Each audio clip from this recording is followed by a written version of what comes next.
Today we're going to discuss the creepy case of Betty and Barney Hill.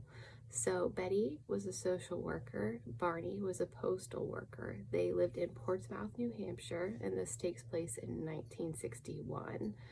They are an interracial couple, which is important to know because they each had vastly different experiences when this happened. So they were driving back from a trip to Montreal and Niagara Falls and were in a rural area of New Hampshire when this happened. Oh, that's Kevin. Okay, so now it's less creepy. Betty, who has already had interest in UFOs over the years, spots an object above them and asks Barney to pull over. So they get out with binoculars, they're observing this object when suddenly it starts to get closer. It is coming down directly towards them.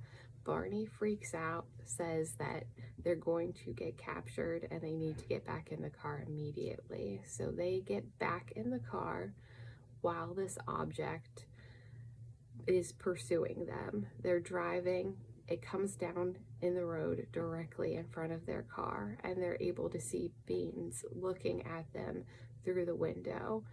They come out of this vehicle and start approaching the car, and that is the last thing that Barney remember. There's a great deal of fear, but the next thing they know, they've woken up and it is 2 hours and 35 miles later with no recollection of how they've gotten there.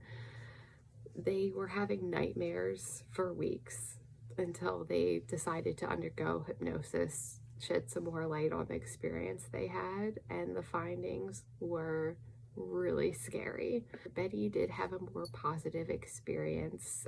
What they were doing to her hurt, but she said they were able to wave their hands over her and make the pain go away.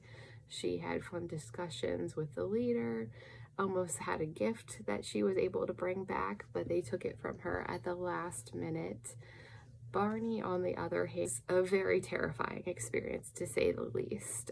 You should definitely look up his hypnosis tapes. Completely bone-chilling the way he's screaming. But one of the biggest takeaways from that is he says, "Oh, those eyes, they're in my brain." And he just kept talking about the eyes of this being.